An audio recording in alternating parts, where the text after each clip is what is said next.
Welcome, everyone. It is so great to see so many participants. I'm Shelia Matthias from the Leadership Institute and the Society of Innovators. I'm joined today by Jason Williams from the Society of Innovators and Makisha Richardson from the Society and from Leadership Institute, and Jane Thomas is our academic director. So she is at the Leadership Institute. So we work at Purdue Northwest, and our goal is to turn academia towards our community and connect the community needs with all the expertise at our university. And leadership is one of those areas where we have so much academic expertise. And in communities, we have lots of need for leadership coaching and leadership development. And so we're trying to find that magical place where we can combine talent and research-based best practices with needs of leadership in our Northwest Indiana community. So welcome. We're going to get started. Josh, we are delighted that you've taken time in your busy schedule to speak with us today. I'm going to pass to Jason, who is not only a colleague of ours, but is your personal friend. He has spoken so highly of you, so we are delighted that you are going to share your expertise with us. What an interesting life journey you have had, and we're looking forward to hearing more from you shortly. So Jason, if you want to go ahead and tell us some just a few of the highlights of Josh, and I'm sure he's going to fill in the gaps. Yeah, absolutely. Thanks, Sheila. And yeah, Josh, thanks a lot, man, for joining us today. As Sheila said, we are friends today, and I'm truly excited to hear from Josh. I do want to just lead with his bio. I'm sure it's just the tip of the iceberg, and then share a few other things really quick before we get to Josh's presentation today. But Josh Thiel recently completed 21 years of U.S. military service and special operations. As a Special Forces Green Beret, he specialized in the Middle East, Indo Pacific Asia region, counterinsurgency, counterterrorism, and special operations in a great power competition. After years of leveraging Palantir tech solutions to super empower operations, he departed government to pursue game-changing technological solutions. He led large units at critical times for our nation. In 2018, Josh commanded 2,000 U.S. and coalition special operations troops, along with 18,000 Afghan commandos, which conducted 85% of all combat operations at that time. In 2019 and 2020, Josh was chartered to rebuild the special operations training environment across the U.S. to account for modern warfare, Russian and Chinese capabilities. He's the author of 6 publications. He volunteers as an innovation hackathon judge, advising some of the best technologies in the development for warfighters. He has 2 master's degrees complete and is now working towards his doctorate in technology and innovation through Purdue University. So I said that's just the tip of the iceberg. As a friend, we just like to joke that Josh is Rambo, and you can see why. And Josh, I was trying to think of how far it goes back officially. I don't know if we were first together in class in kindergarten or first grade or second grade, but needless to say, I have spent my lifetime with this guy. And I'm excited today because he truly is a leader, and he always has been. First of all, he's, I think, 21 years of official service. He's been playing, G.I. Joe and wanted to be in the Army since he could walk. So I really feel like he's got 40 some years of Army experience. But whether it was, late night TPing runs in middle school to elaborately planned road trips to his lake house in northern Wisconsin, Josh has certainly always planned with, military, strategy and level of detail. But I will say one thing that I think is especially relevant today is, yes, on the strategy side and the planning side, Josh is absolutely a leader. His resume speaks for himself, but he's also one that is always behind the scenes. He's always been supportive. He's always making sure that others around him are receiving the success. He's putting others in the spotlight and just driving success for others. So you can see many different realms of leadership in Josh and his work. And also, some of the human side. Josh, you want to share that he has 4 beautiful children, all 4 of which are under 10 years old. And so right now we're just getting enjoyment out of watching Josh transition to civilian life, because there is danger around every corner here too, that we won't get into stories over the last few months, but with 4 young kids at home, that is certainly the truth. So I'm going to get done speaking, Josh, give the floor to you, but truly you're a great friend and a great leader. We look forward to hearing from you. So Sheila, thanks so much for having me today, and Jason, thanks for the kind introduction. There's probably hours worth of stories in there that involve probably whiskey and other sorts of spirits that we won't go into today, since it's only 1 o'clock in the afternoon. I would say that all four of my kids, if you drop into North Korea, he'll surrender in 4 days. I'd guarantee, right? He'll be like, Bonaparte took that island in the Azores, I'll take that deal. You can have the peninsula, right? So. Jason's been in my life for a long time, so I really appreciate you having me on today. I did leave Indiana, headed for West Point a long time ago, about 25 years ago. Always planned on doing 5 years. I was an econ major, minor in system engineering, and the war took off, and I just kind of went with it. There was always one more thing to do. The career was pretty fascinating. It was just really rewarding. I was a Pacific operator by training. So I was trained in Indonesian. I already spoke German, specializing in Southeast Asia. So a lot of my missions included counter-narco terrorism missions in Thailand in multiple locations, Chinese black market arms trade, Papua New Guinea, Malaysia, UN peacekeeping, about 20 other smaller short duration missions in Asia. And then, of course, I had the larger operations in the Philippines, Southern Philippines. Some of the September 11 planning took place in the Philippines. We were there for quite a long time. But then also, of course, Iraq and Afghanistan, which is where my major commands were over the years. With that, though, in the context and backdrop of all the special operations, counterterrorism, counterinsurgency things, was always this lurking thing to being a PACOM operator, a Pacific operator, and that's China, as they maneuvered all over the space, right? Effectively using diplomacy, information, military, and economic all together in great how would you say, convergence at key times to slowly take over and expand, right? And throughout that time, at the end of it, we kind of woke up from the wars in the Middle East and said, hey, we've been run over right now in Asia, and our partners have been run over in Asia for quite some time. So I went into rebuilding, integrating cyber with special operations Green Berets, but then also rebuilding our targets and our infrastructure to move towards railheads, ports, really looking at one belt, one road options in the event of conflict or for deterrence. So that's kind of the quick background. I can answer questions for days, but I'm just going to go ahead and pause, and we're going to start.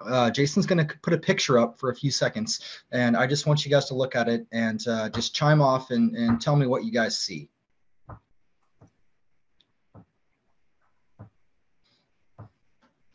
I know everyone's probably freezing like me, so I mean, I'm like, yes, let's go to Cuba, Bahamas. Okay, globe. Okay. Anybody else? Go ahead. Somebody on mic. Tell us what you're looking at. Jason, you go ahead and pull down the picture. Japan and Korea, okay. Russia, China. Okay, great. Anybody else? Any other observations from the picture? Indonesia. Okay. Other observations? Okay. Throw it back up one more time, Jason. And what's strange about the picture?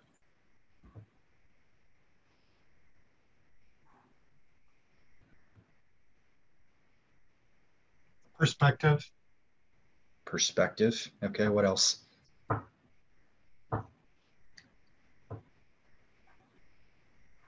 Okay.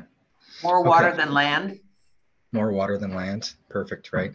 Okay, so can you guys see my face and see the picture? I'll take that as a yes, unless someone says no. Okay, so I'm going to tell you a little story, right? From 2014 to 2016, I got specially selected. I had to take a tour off the line for a while for some broadening. And lo and behold, I got snatched up to be the aide-de-camp and executive officer for the 4-star commander of the Pacific. And his name was Vincent Brooks. And he was effectively in charge of about 170,000 U.S. troops and 51% of the Earth's surface. And direct report to ministers of defense or direct liaison with ministers of defense, many prime ministers, but then also their chiefs of army. And one of the countries, you guys nailed it, right? It's Japan. One of the countries that we were always visiting was Japan, right? And so General Awada had seen me so many times, right? Because I'd been with General Brooks for 2 years. He just kept keeping me longer than he was supposed to, right? And General Watt and him stayed in place for a long time. So, and I probably had a lot of flexibility as a son because General Brooks didn't have sons, or any kids at that matter. So I probably got a little leeway. He took me literally everywhere, from Senate confirmation hearings to in closets with the Prime Minister of Australia to do meetings, right? So literally I was with him 24 hours a day for 2 straight years. And so I'd seen General Watt a million times. We're walking to his office. So I broke a little protocol. I was like, sir, we've been walking past this like last 3 visits. Can you tell me about the picture? And he says, I've been waiting for you to ask, right? And if you don't know anything about Asian culture, nothing in an office or displayed on themselves, that's why they dress pretty plain, because they don't want to attract anything, because they would be communicating to you. Nothing in an office is there without very, very specific purpose. And as he explained it, he said, well, this is how Japan feels. And for Japan, you can see the dark blue behind us, and that's the abyss and depth and breadth of the Pacific Ocean. And there's nothing behind us, right? To the north, you have the weight of the world like Atlas on our shoulders. And if you look, you have the three major threats. You have North Korea's nuclear arsenal, you have China as they expand aggressively, and you have Russia, right? Three of the 5 major threats in the world, or aggressive countries in the world. And our question, the reason I put it there, and what we think about, and why this is how Japan feels, is because we don't know if the US is going to be behind us. You guys haven't made a position yet, right? You guys destroyed Trans-Pacific Partnership, right? So are we going to get pushed by all these powers straight into the abyss, or are you going to be there for us, right? And it's an important thing. It's an important thing as we think about stakeholder analysis. It really just pulls you back into like, what are the core things and problems that are really, really bothering a person, but also what is a person truly trying to communicate to me? And there's great books like Start With Why, things like that. But really everything a person does, right? From the things they wear, from the style to the car, to the house, to, what they order oftentimes, right? It is all usually people trying to communicate with you and trying to communicate things about themselves to you. And that's where stakeholder analysis has to start. So when I think about stakeholder analysis, this is always the image I go back to. It's always where I start, and it's the importance, right? Because your problems, right, and your perspective is the center of your world, right? And you may not be able to readily be able to pick it out. Just like this was the perspective of the earth changed to something that you may not readily think about. I get all sorts of answers to this question. Japan, Indonesia, Cuba, you name it, it's out there because the perspective changed. So sometimes the stakes of the person are hard to identify. So you really have to kind of go open mind, and you have to actively engage to think about what that person's stakes is. What is at the center of their world, right? And you can go ahead and take it down now, Jason. Thanks. So it's a fun thing to touch on as we begin the thought about stakeholder analysis, right? So stakeholder analysis ties into a few other things, right? For me, and it's critical for innovators, and I'll get to that. And stakeholder analysis tying into their problems. What is their problems? Understanding someone's problems is the first step towards trust. It communicates that you care. It communicates that you may have a solution. It may communicate that you're not here to sell me your thing. You're not here to tell me your problems. You're not here to effectively press on me your views. You're here to listen to mine. And that's where trust starts, right? So that trust for innovators, right, as we look for it and as we talk to companies, right? So one, inside the company. So right now I've been working for a year during an executive internship in Exiger, really as an internal consultant, strategic initiatives. Everywhere they have problems, they give me a list of problems, and I go and just solve problem to problem like every 2 months, right? I'm very used to that. Give me a bag of money, send me to Papua New Guinea, tell me there's a black market arms problem, we'll figure it out, right? So it's a easy kind of thing for me to dissect and analyze, right? So it's not much different when you're thinking about trust and you're thinking about looking at people, looking at things, looking at those deals, right? And so with that trust, right, as you start to understand perspective, it's important for a deal, right? Before you ever sell something, establish a relationship, establish I wouldn't say a sale, but what I'm looking for is your strategic working group or your cross-functional working group within a team. So whether you're in a company or sales or outside or working for strategic partnership, it all starts with the overlap and what that overlap looks like. So that's the start of the deal, is the analysis leads to the trust. The second thing, especially for innovation, is you've got to establish that trust and understand the problems of the market. Select your customers, who you're potentially going to go through, what have you made with the innovation? Because if you don't understand that, what I've seen with the hackathons is you will likely not get investors, whether that investor is the US government or whether it's tied to angel investors, which we had at most of the government hackathons as well, because there were dual use technologies that they needed to pick up in commercial first, develop more, that they saw use for, that then came back to us in government. So whether it be the deal, right, whether it be the cross-functional group internally or whether it be the investors, we're back to stakeholder analysis, trust, and then those two things. Now, going from that, there's two other things that I kind of like to think about here. So the first is I'm going to give you one more mental image, right? And this is what I use, right? As you saw with that picture of Japan, the stakeholder is always more than one, or at a minimum, your actions will always affect more than one, right? So in my mind, I kind of list out the stakeholders, and I have some concentric rings that kind of back down into one ring in my head. All right. And I have all the stakeholders again on the other side. And it's the equivalent of throwing a rock into a lake. I want you to just mentally imagine throwing a rock into a lake, right? And you've got the rings, right? And the rings go out and they hit the log, they hit the rock, they hit the lily pad, they cause the frog to jump off the lily pad. And those rings sometimes hit multiple times, just like those rings in a lake. So inaction is usually the first step in thoughtfulness before you act.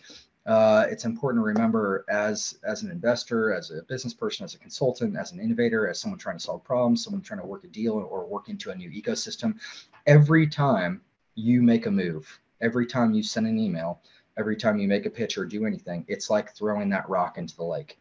Right. And just like with Japan, it's going to hit all those stakeholders. And sometimes it may hit them multiple times. It may hit them in ways you don't even see. And it may have multiple order effects too. Lily pad, frog jumps, fish eats. Right. One of the things I always ask my detachment commanders to do is you had to be diviners. Right. And that's, you need to see in multiple order effects through the first tier, second tier, and third tier order of stakeholders for every action you take. And if you can't tell me how it's going to hit all those, it's probably inaction is best at this point in time, right? There's a lot of things you also that you do, which is the shaping, right? We shape with marketing, we shape with messaging, we shape with support, we shape with how we work our deals to minimize effects or maximize and amplify the effects of those rings when you throw your rock, each time you throw your rock. So just another visual for you. Kind of the next piece I give you is, so from the innovator piece, right, as we look at the stakeholder analysis and the problem, there's two pieces, or there's two ways that I generally have seen things happen, right? And I see this at I judge hackathons, and it's kind of like judging a hackathon's fun because it's like being on a jury, or it's like being in like you do an apprenticeship after you get a legal degree, and you get to see how juries think and make up their minds. You kind of get to the insider trading in the back room for what we're going to invest in, what we're going to throw our money at, right? For me, I was representing the government, but like I said, we had cross-functional teams for angel investors too. And so the first thing is you saw teams come in with their idea already formed, rather than truly looking at the market or the problem we were asking them to solve, right? So for any sort of new startup or incubator that I'm working at, I say, okay, what's your market, right? You've got something in your head. Have you identified, or are you truly pairing with the market that can use it? Or do you have this base technology, this thing, and you have to go out and find, or go out and figure out people's problems and use all this knowledge you have in this baseline thing to make the thing they need? Because where you start in an incubator, where you start as an innovator, probably isn't the need of the market. It probably doesn't translate to sales. It probably doesn't solve a piece of the problem, right, for them. Or sometimes you have to make the link, right? As we work innovation, you're oftentimes making that link, and you're going to have to draw that for them, usually with a narrative between what their problem is and how you can impact that. The trick with that is often comes down to dollar and cents, because you cost money, and you gotta make that narrative of how you're going to save money, right? The other thing, though, is, and the harder one for the innovators, right, is the moonshots, right? And this is the true visionaries that are seeing problems or seeing opportunities. And there may be problems in society, there are problems with how we operate, or maybe ways to do it more efficiently. And you're envisioning and truly creating something that no one has imagined and seen yet. Much harder to do, right? So for all the startups or new ideas, for some statistics, it's like 1 in 3,000 companies make it. new drugs coming to market, 1 in 5,000 drugs make it, right? That's a high failure rate. Based on what I saw from the hackathons, he who identifies the problem and solves a solution to problems is the one that make it, is the ones that make it. The more problems you can solve, military use, dual use, multiple market use, usually have an even better chance to make it, and certainly to get funding. For the visionaries, though, they have a harder job for communication, right? Because they're trying to communicate something that is not, right? And so when we did some pretty fascinating new things when we evolved and repurposed and rebuilt Palantir technology for campaigning in 2018. But I used to tell my team all the time, right?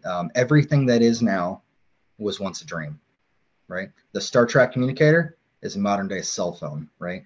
Everything that is now was once a dream. So the real challenge for your true visionaries, which is probably a very small slice of innovators we're advising, or people in our incubators, right, is the true visionaries. It's going to be the narrative, right? Because they are truly trying to sell something that no one knows they have a problem with yet, or they don't truly see the opportunity, right? So the communication on both those shots significantly changes, and you've probably, right, you've got to pair up with someone who communicate. Either you're the communicator or you're the innovator. It's very rare that you get both in the same person, and there's probably a lot of great things that have died on the vine because they didn't pair up correctly. And that's one of the great things we've seen with the Salesforce incubator. Purdue's working at incubator here on campus. It's getting those pairing, right? Some of the basics is getting them the resources, shared legal, shared marketing, shared technology space. But maybe more importantly, it's those senior mentors that can help them communicate both the problem or find the problem, communicate what problem they're trying to solve, and then more importantly, or for the more complex innovations, it's making that narrative. So that's the main thing that I have for you today, and I'm going to turn it over to questions from there. Yeah. Josh, thank you so much. I guess before we get to some specific questions about what you shared, I guess I'm curious, and I know others will be.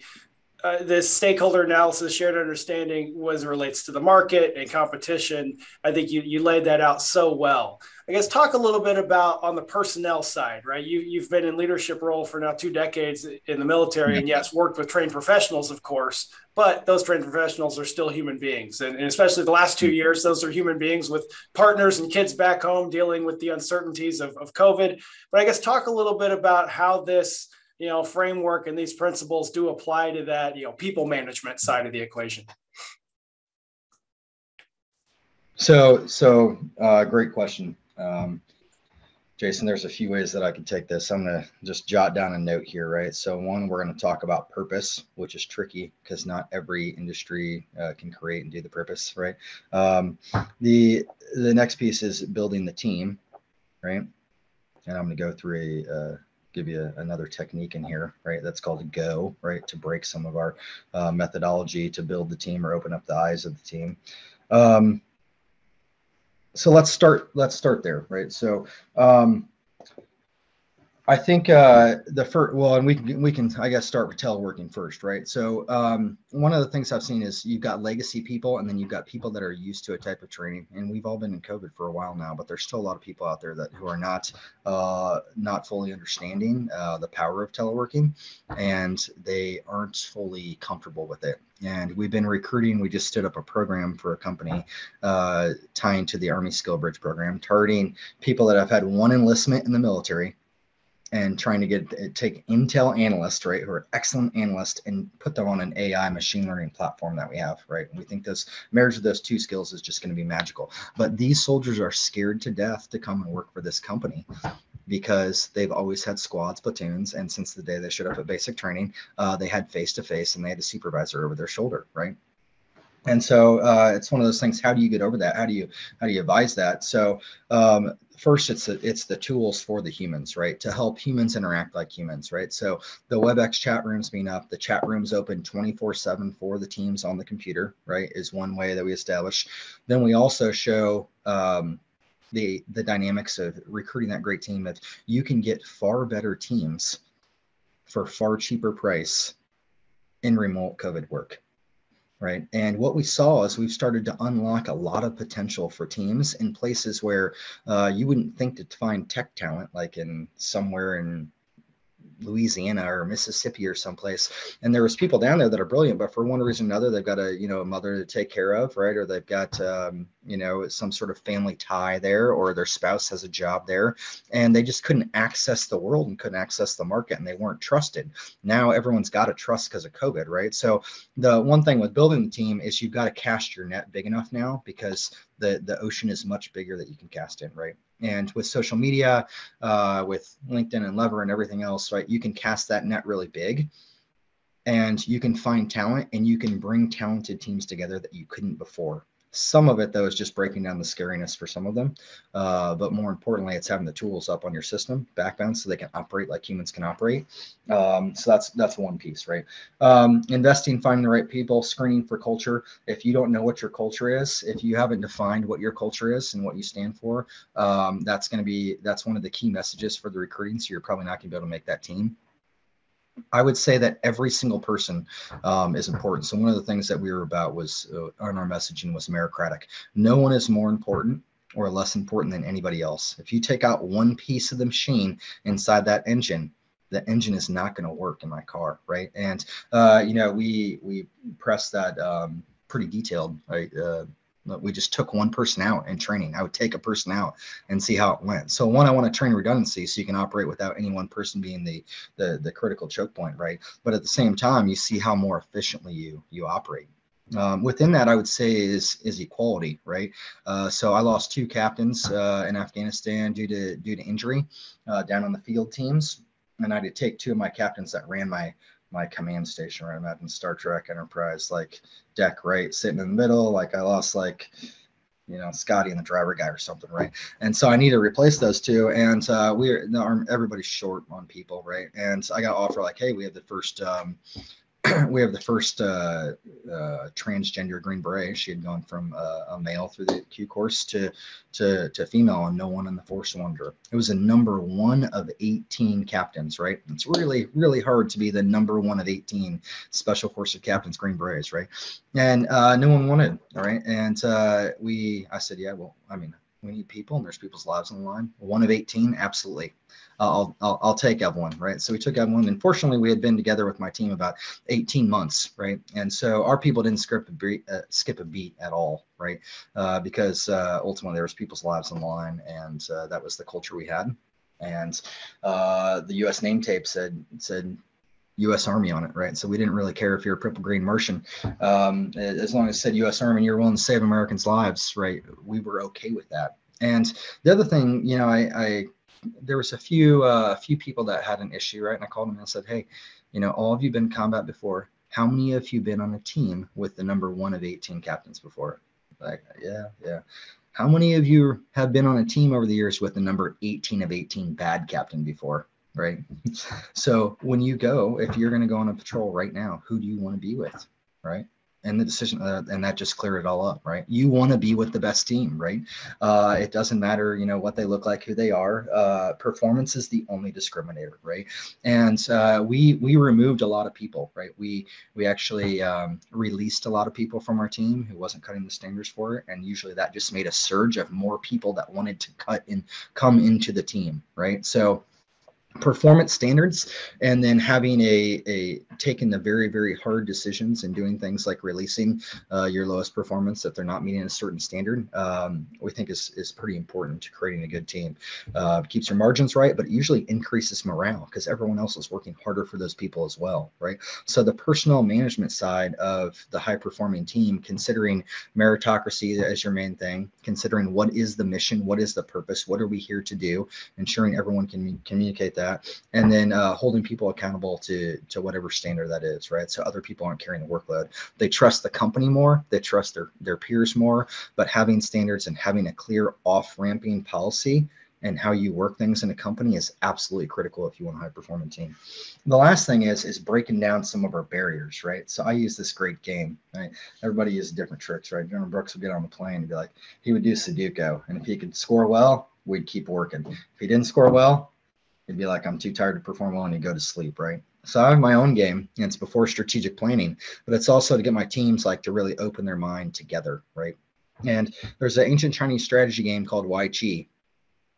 You can find it as a game called Smart Go. You can download it on your phone, right? Smart Go. It's actually a free app.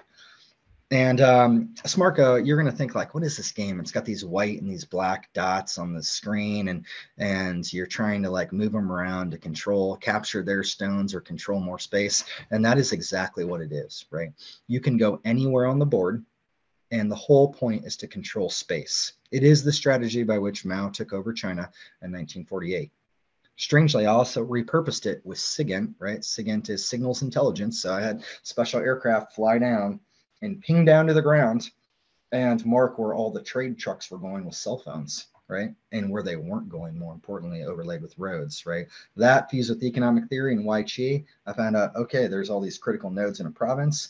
Our bases are only at half the key nodes, right? So let's move these bases, and we fought to open up these valleys, divested, closed some, reinvested, opened some. And once you connected everyone together for trade, back to human stakeholder, interests, right? Afghans are traders, right? And when you have a place to sell and a place to buy, and you expand that trade network, when you can't make everything in a valley, that holds value. And security change, it dropped by 600% compared to years prior, right? So that was tied to Weiqi. Now, why is this important? Because as Americans and Westerners, Jason, I think, was a amazing football player who played for Butler, right? Played for Butler. So he's going to have to answer this question, right? So I just gave him a primer so he can switch and think about football real quick, right? What do we do at the end of every play in football? It's very American. Yeah, we pause and huddle. Wait, pause. I think I got someone else raising their hand there. Oh, sorry. Miss Richardson. What do we do at the end of every play? The victory dance. Well, I don't know if I scored that much, but Jason. We hope to do that after every play. Even after we do the victory dance, what do we do? What do we do at the end of every play? What happens in between the plays as Americans? What do we do? Go ahead, Jason. What do we do? Yeah, I jumped the gun earlier. Yeah, we pause and huddle. Okay, we pause and huddle, and then we say the next play if we're on offense. Yeah. Yeah. Well, or on defense for that matter. Yeah. Keep going. Okay. We line up and get our formation, whatever. You got it. Line, right? Line, right? So Americans are notoriously very, very linear, right? And American football says it all. At the end of every play, we go and we reset a line, right? And we've got these options, and we limit our options to this side of the line, that side of the line, and the direction we can go and where we can go. So when you're playing Weiqi, you can go anywhere on the board you want, right? And if you think about the digital era, it's even more so in the digital era. I can hit California in 2 seconds with a stroke of my keys on LinkedIn or whatever else I want to use, right? HubSpot, and I can hit them all, right? So it breaks down and it forces you to look at the game board, right? And you can go anywhere. And the dots are irrelevant of the tool. I could do it physically. I can influence something financially. I can influence something with marketing. So it becomes kind of important. And what I started to do was I would take my Intel shop. So this comes back to people management for these high performing teams, innovators. And it comes back to the idea of champion, right? So when I go into my strategy phase of planning for something, my Intel shop, right? My analyzers normally work for a captain and then they work for this other major in between, right? When it's time to do high-end analysis for strategic planning, I pull them up and they work directly with me. And I spend face-to-face time with them and I iterate with them twice a day. So one that comes back to, if you're trying to do an initiative, being a champion, you have to have a senior leader champion to push someone through.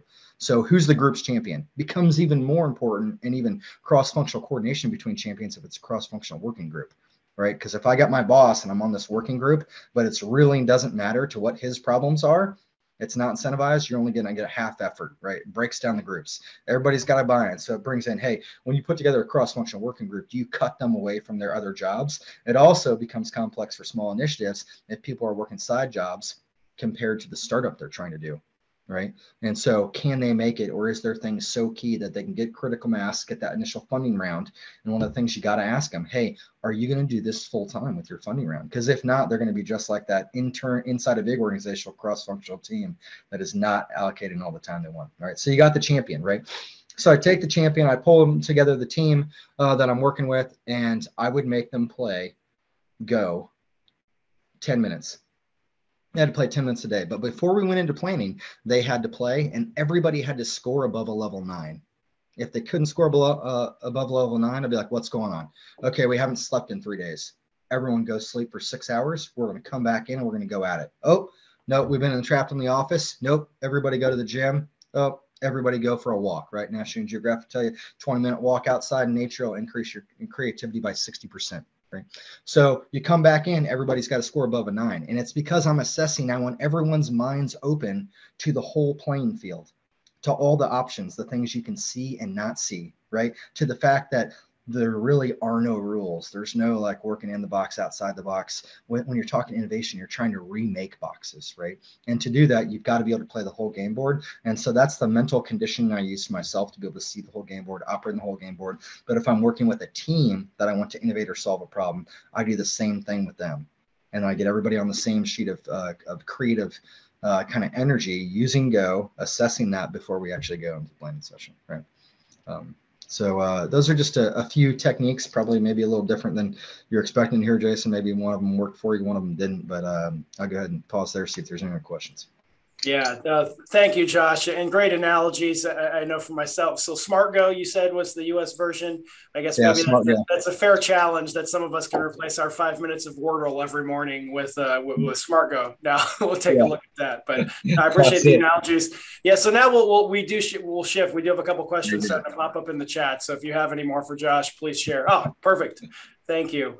There you go. That's what it's going to look like. Cool. A little more popcorn style, I guess, as far as questions, but here's one. Just what are the top leadership and innovation skills that are transferable from military experience to civilian life?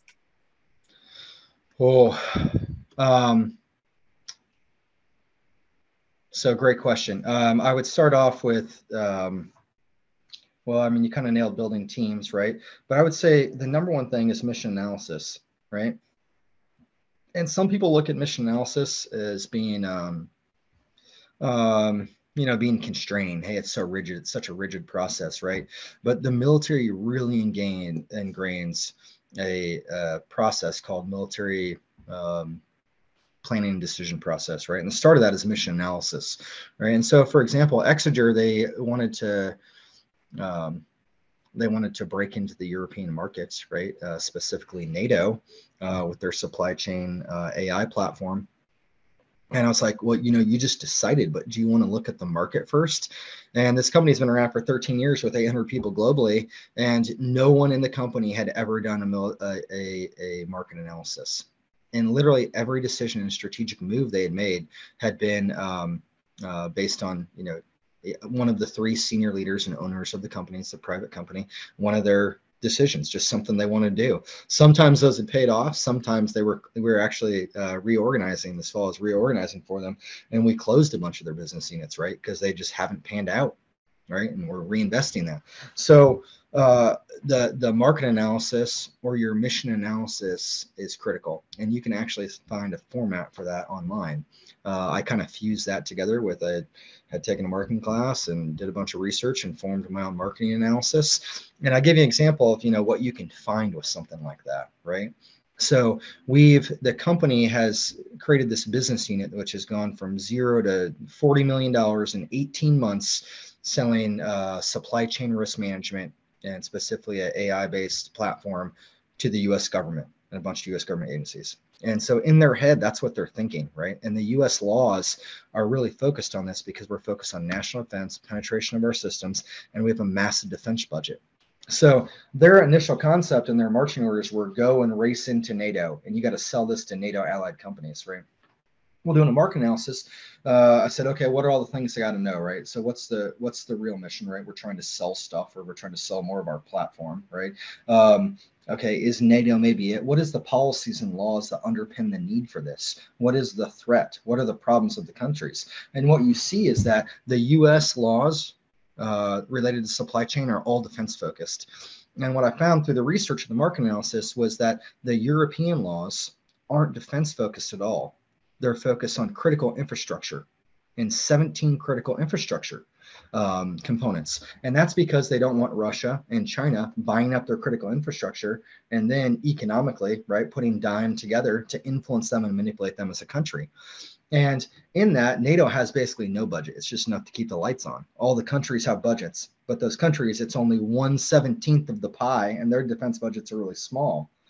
So I went back and said, hey, your real opportunity here is much bigger than just defense for those companies. And I don't think you'll have the right margins if you just go for defense, because their defense budgets are so small. You've got to look at all 17. And this is where their policy and laws are forcing them to. So those companies are searching for solutions like ours right now, but they're not necessarily defense. So sure enough, we looked one up, and it was for foreign investment for the UK, tied to all their energy infrastructure. And we bid on it, $5 million bid, like literally 2 weeks later, right? And we'd have never looked if we hadn't looked at the full market. We hadn't done a market analysis, right?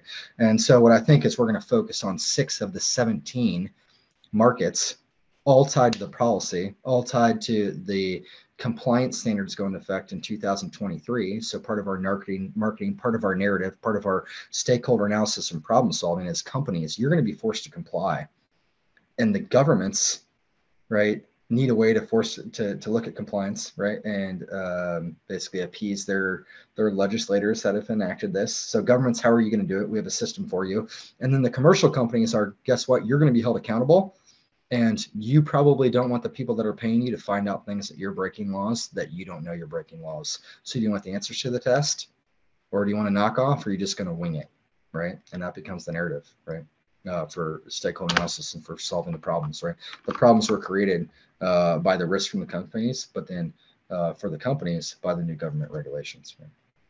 So that's just one skill that I found extremely transferable, is doing a comprehensive look at the market or the analysis before I ever start to move, right? You'll see opportunities, and the opportunity may not be what you think. Perfect. Thanks. Yeah, the floor is open if you want to raise your hand or share a question in the chat. But yeah, well, anyone else have questions for Josh?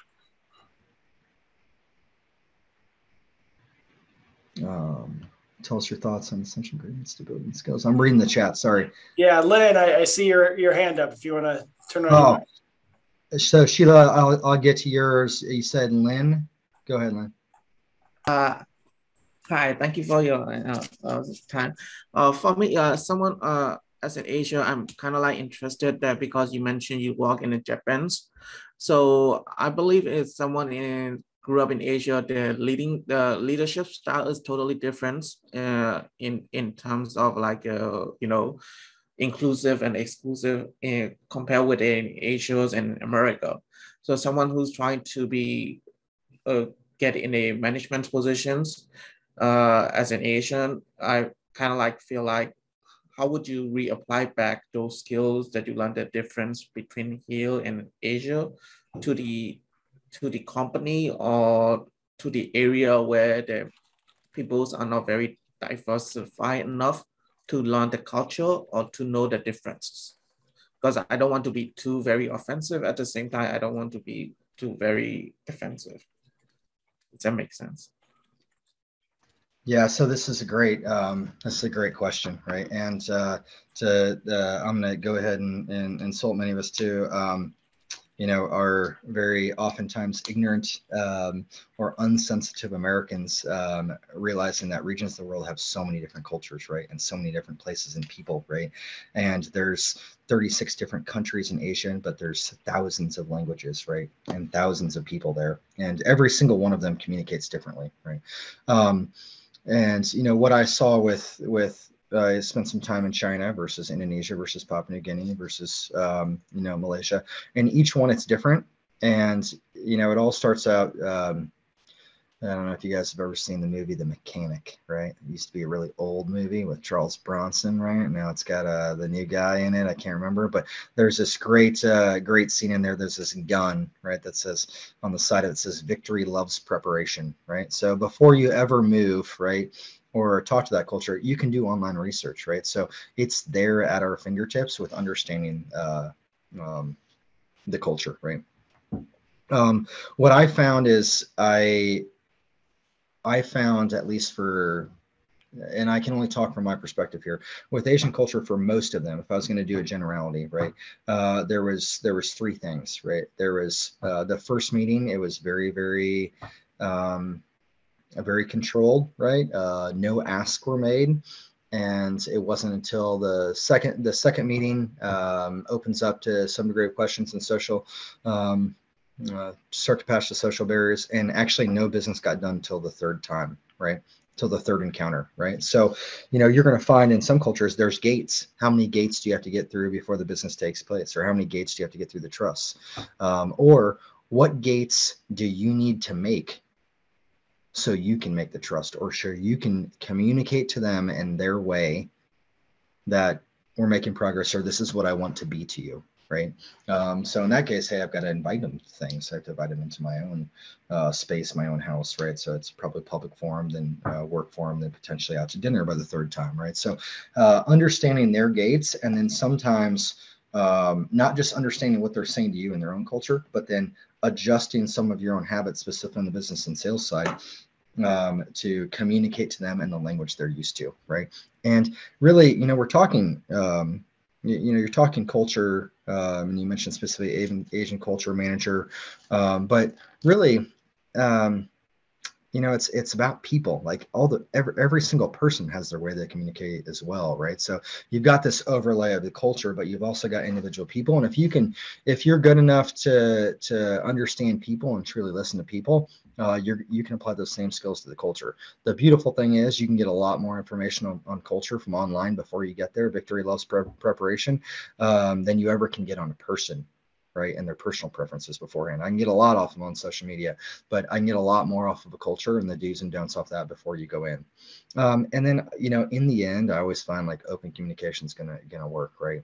No matter the culture, if I say, I'm trying to understand, right? And I want to understand what have you felt that I've been telling you, right? And taking a brief, we call it a brief back, right? Or back brief, right? Back brief. And whether that's as a manager, whether that's for HR, whether that's one working group person to another, whether that's culture to culture, asking for the brief back, right? Or even your spouse probably, or your kid, like what I just tell you to do, right? Like you told me to flush the toilet. Okay, right? We're understanding each other, right? Yeah, taking the time to ask for the brief back communicates to them that you care, trust, and you start to see how much you're actually communicating. So if you need to work more at it, you need to figure out what they've heard versus what you're trying to tell them, right? So don't be afraid, and build into your schedule to ask for the brief back, right? Hey, we just finished meeting today for the last hour. Like, what did you hear? Can you, I had some things I definitely wanted to tell you and communicate with you. And I just want to see how well I did, right? And ensure that, I can clear anything up for you. What did you hear me tell you today? Right. And I'm telling you, it doesn't even matter in the culture. Everybody respects that the question alone conveys the caring and the trust, and it transcends culture. Right. That's one of the few things I've seen to transcend culture. I'll give you one, if you guys want it. I don't know where we are on time here. Let me look at the time here. I'll give you one funny story, right? Here's a good one, right? One funny one. Candace is like, just shut up, man. I got real work to do.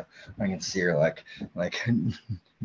dual tasking and like giving a lot of the eyes. Jeez, another story. All right. So anyway, I'm on this mission in Papua New Guinea, right? And Papua New Guinea is truly the ends of the earth, right? I stepped over a dead body, macheted up to get into my rental car, right? It is out there, right? And about 2 weeks into training, they hadn't had a military program there to train with them or work with them, or work on the border incursion stuff that we were dealing with in like 5 years, right? And so they were really, really excited. National pride, their best like 100 soldiers, right, and their whole defense force were there. And one of our lasers that go on our weapons, called a PQ2, was taken from the arms room. And all of our weapons were being stored in their arms. Only one person with the keys to that thing, right? Or maybe two, right? That we know about, right? The armor. And so I had to shut down training. And my direct report, I was a captain, but I was reporting to their Minister of Defense. It'd be like talking to like Secretary of Defense for the U.S. That's who I talked to, and the ambassador, right? Those are my daily reports. So I've got to shut down training. So first of all the soldiers we were training were all angry. And since we stopped training, they all got drunk and they tried to machete to death the armor for embarrassing their national pride. So step one was avoiding the international incident and death, right? But two, I went to see the Minister of Defense, told him the problem, and he said, hey, this is easy. You just have to go see Glass Mary, the provincial witch doctor. I was like, did the Secretary of Defense just tell me to go see a witch doctor, right? And sure enough, they did, right? And so I had to go see Witch Doctor 1, and that was at a seance. I was the uncle in the middle of the night, and I took my armed guards because it was in the middle of nowhere, and they used to be Australian colonies. So generally speaking, if they mistake you for an Australian, you might get stoned to death. So I wore my big flag, the U.S. flag shirt, and as soon as that witch doctor came out, he's speaking in tongues, and all my guys lay down their weapons and start praying to him. Like, I'm for sure I'm just going to get killed here tonight. But anyway, I made it out. I just had to eat a bunch of chicken neck, right? Stuck with chicken innards. And so from there, I made it to Glass Mary, went to see Glass Mary. And I sweet talked her with my wiles and my charms. And she showed up at our Papua New Guinea Defense Force camp with her glass ball, no kidding, glass ball. And she walked around camp like, what is happening right now? Do I really have this like old lady with like this really, really chintzy glass ball walking around camp? And she walked around camp and she was speaking negative tongue. And ultimately I found out, she told them like everyone's going to be hexed if they didn't turn it in. And sure enough, I had that PQ2 back within 24 hours, right? Whoever had it, threw it along the side of the road. I went out because I hate bullies. They're these kids that I play soccer with every Sunday, and I see these kids all poking this kid with a stick, right? And he's blindfolded. I'm like going to go out, chew out the bullies, right? Help the kid out. And ultimately, I find out he's carrying the PQ2, and we had put out things saying it was a laser and it could blind you.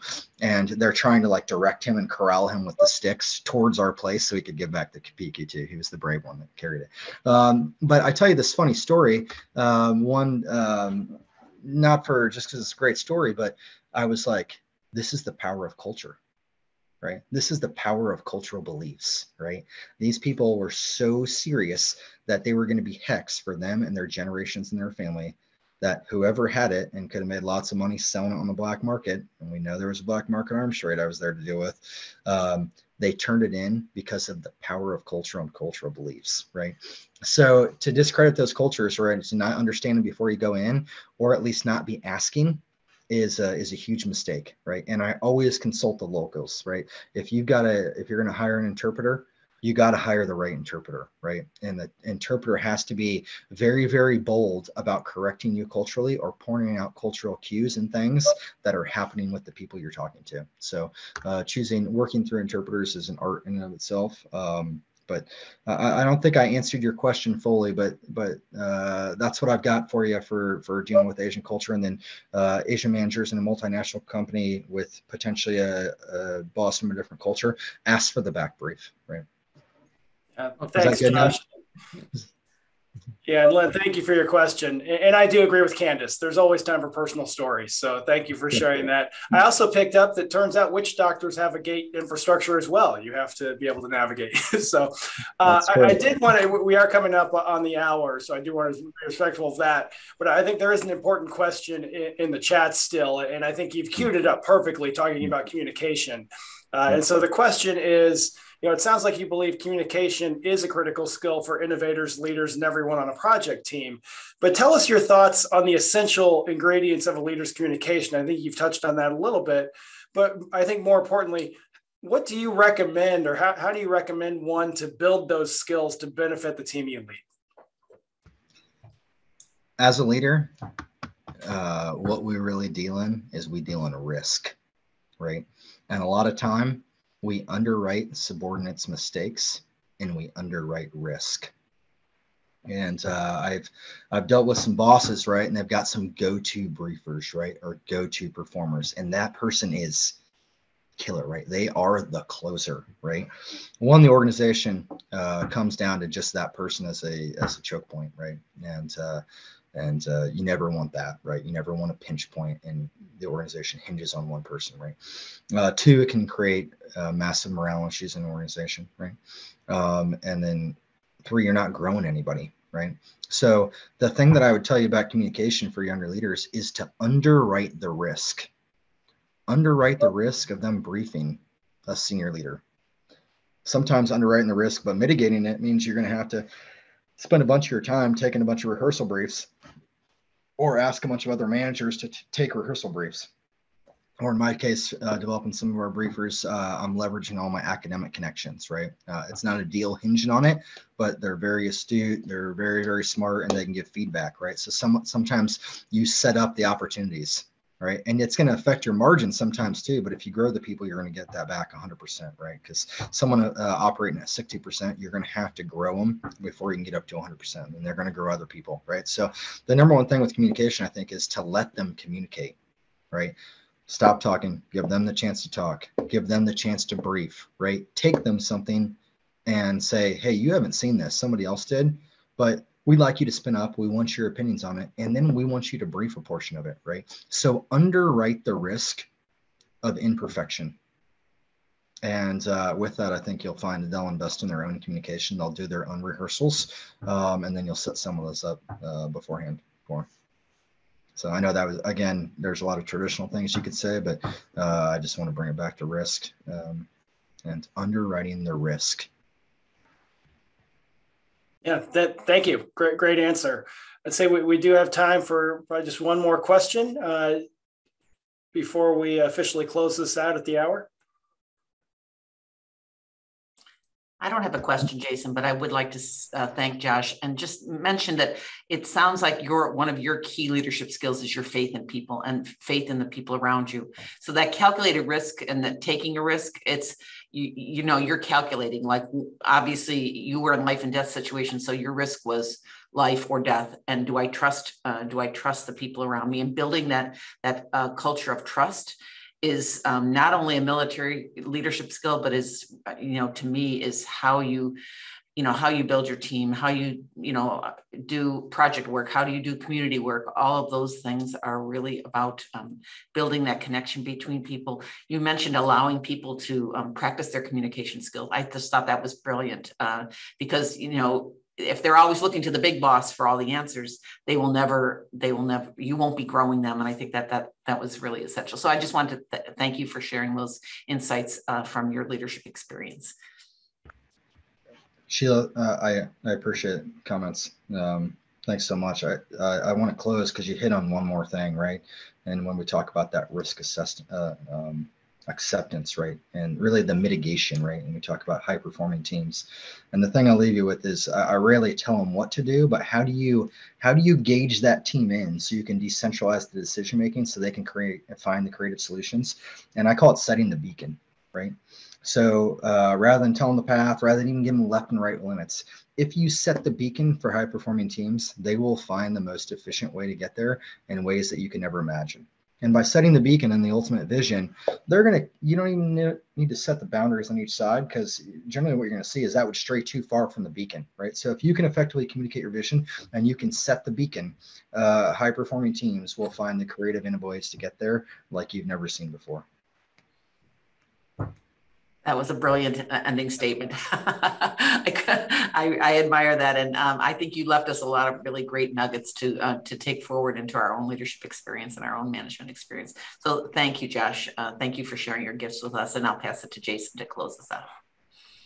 Yeah. I mean, Sheila, you said it best. Now, just Josh, thank you so much. I think you shared some wonderful insights, certainly some stories, but I think great job of sharing those analogies on, you know, your experiences and how we can think about that in our own organizations and our own teams. So I think great job. And hopefully everyone has taken a nugget or three away from today, but truly appreciate everything you shared today and appreciate everyone for joining us. So thank you so much.